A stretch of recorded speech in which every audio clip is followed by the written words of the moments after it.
Yes Shekhar భాష, నేను మీ మధ్య జరిగిన కాల్ కాన్వర్సేషన్ని ఒక్కసారి జనాలకు వినిపించే ముందు మీకు ఈ కేసుకి సంబంధం ఏంటి, మీకు రాజ్ తరుణ్కు సంబంధం ఏంటి, లావణ్య రాజ్ తరుణ్ విషయంలో వాళ్ళు ఏదో పడుతుంటే మీరెందుకు ఒకళ్ళు తప్పించుకుంటున్నారు?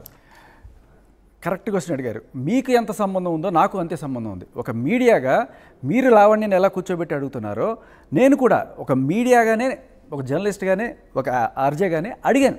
ఒక మీడియాలోకి వచ్చి ఒక ప్రశ్న అడిగాను, ఇది కదా రాజ్ తరుణ్ చెప్పిన విషయాల్లో నిజం ఉంది, కావాలంటే చూసుకోండి అని చెప్పి నేను తీసుకొచ్చాను.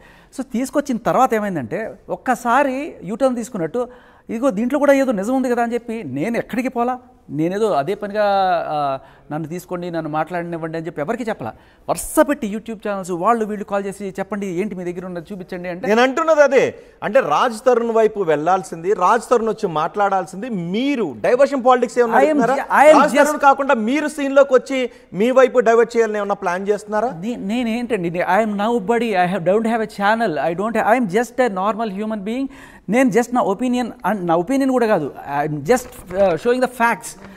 చూపిస్తే ఒకళ్ళ తర్వాత ఒకళ్ళు అడిగారు, నేను చూపిస్తూనే ఉన్నాను. ఆవిడ ఛాలెంజ్ చేస్తూ పోయింది, అవునా మీరు ఎఫ్ఐఆర్ చూపించారు, ఎఫ్ఐఆర్ చూపిస్తే దాంట్లో పోలీసులు పెట్టుండొచ్చు కదా, నేను సంతకం పెట్టించాను అంది. సో నేను ఆవిడ రాసి కంప్లైంట్ జోలికి వెళ్తాను. నేను అంటుంది అది కాదు, ఎక్కడ చూసినా రాజ్ తరపు మీరే ఎందుకు కనబడుతున్నారు? రాజ్ ఎందుకు రావట్లేదు? అసలు రాజ్ మిమ్మల్ని అడిగాడా నా వైపు మాట్లాడు అని? నన్ను యూట్యూబ్ ఛానల్స్ వాళ్ళు, టీవీ ఛానల్స్ వాళ్ళు ఫోన్ చేసి రండి మాట్లాడండి అంటున్నారు తప్ప నేను రాజ్ తరపున మాట్లాడతాను అని చెప్పి నేను ఏ రోజు పోలే. నేను యాక్చువల్గా ఎవరైనా సరే ఇలాంటి బాధ్యతల తరపున మాట్లాడతాను. బేసికల్లీ నాకు జీవితంలో జరిగిన ఒక ఇన్సిడెంట్ తర్వాత నేను టర్న్ ఇంటూ ఏ ఫుల్ టైం యాక్టివిస్ట్.